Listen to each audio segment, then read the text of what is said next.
Long ago, atop a mountain shrouded in eternal mist, lived a young man who dedicated his entire youth to creating a single, flawless masterpiece of clay. In the silence of his workshop, the only sounds were the whistling wind and the rhythmic dance of shadows against the cold, stone-tiled floor. He worked with a devotion that bordered on obsession, seeking a perfection that he believed would finally prove his worth to the world and himself. The vase was finished. It was smooth, white, and without a single blemish. It was everything he had ever dreamed of, representing years of hard labor. But in a single heartbeat, a moment of careless fatigue, the unthinkable happened.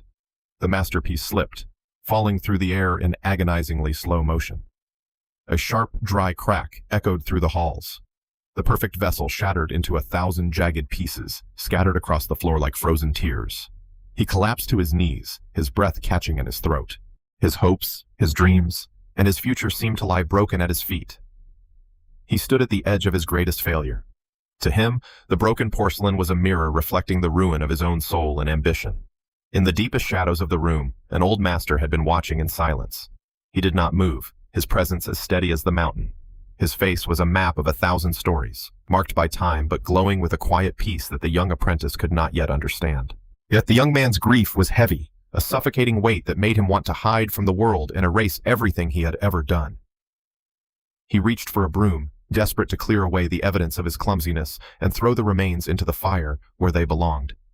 "Stop," a calm voice whispered. A firm but gentle hand rested on his shoulder, halting the apprentice before he could discard the precious fragments. The master stepped into the light, his presence filling the room with a sudden, grounding warmth that seemed to chase away the freezing mountain air. He picked up a jagged piece of the vase, examining its sharp edge with a look of deep reverence rather than pity or disappointment. "Do not rush to throw away what is broken," the master said. "When a vessel shatters, the tragedy is only in our limited perspective." The student looked up, confused. How could these sharp, useless bits of clay be anything other than a sign of his utter incompetence and failure? The master placed the piece on a wooden table, treating it with the same care he would use for a finished gem or a sacred relic. "Sit with your failure," he urged. "These shards are not an end. They are the beginning of a story that has much more depth and meaning." He opened a lacquer box, revealing the tools of Kintsugi. This ancient art was not about hiding damage, but about highlighting the history of the object. The gold dust sparkled like starlight. In the eyes of the master, this metal was the bridge between a broken past and a brilliant future. We all experience failure. A lost job, a failed project, a plan that falls apart despite our best efforts. We feel we are ruined forever. Our hearts break. Our spirits fracture. We often try to hide these wounds, feeling ashamed that we are no longer as perfect as we once were. But in Kintsugi, we do not use invisible glue. We use gold. We celebrate the break because it signifies that the object has a unique history. The failure is the material. Without the break, there is no place for the gold. Without the struggle, there is no room for true character. Think of the spilled milk. Crying over it changes nothing. But how we clean it up and move forward defines who we actually are as people. Your scars are not flaws to be hidden. They are badges of honor, proof that you have survived, learned, and grown through the fires of life. When we embrace our brokenness, we transform it.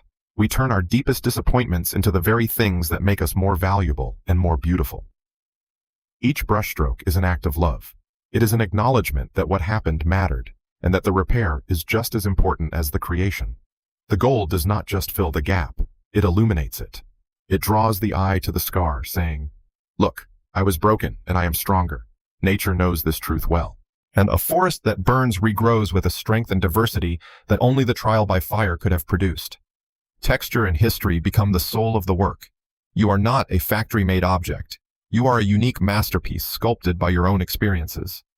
The master's eyes spoke of 1,000 failures he had turned into gold. He was a living testament to the power of resilience and grace.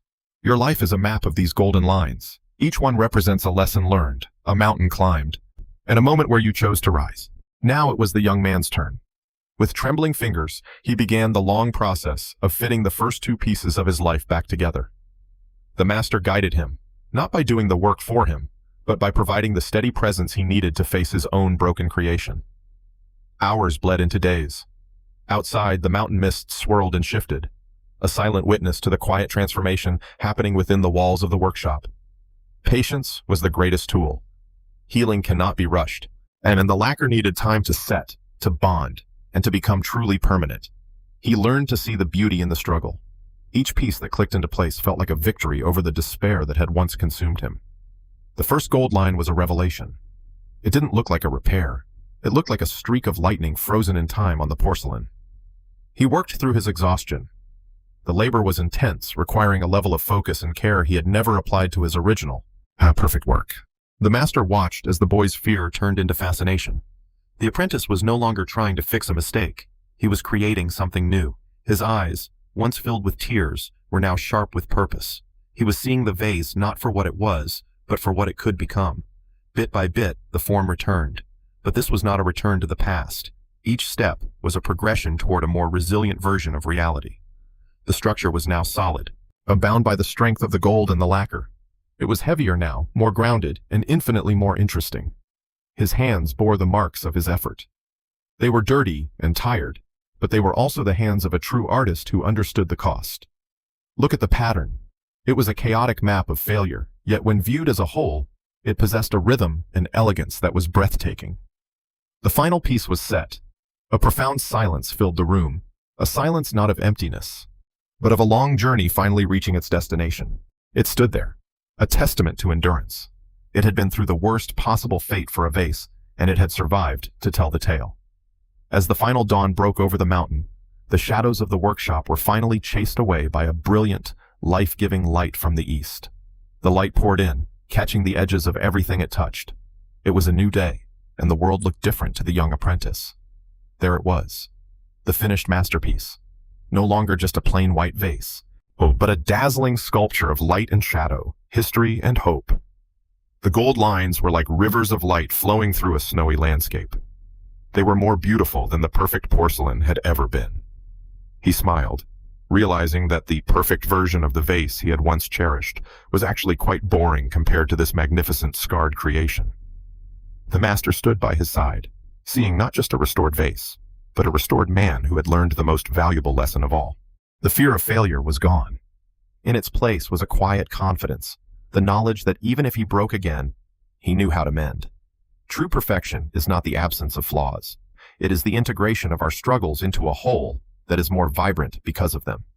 The mountain remained, the workshop remained, but the apprentice was forever changed. He had become a master of his own broken pieces.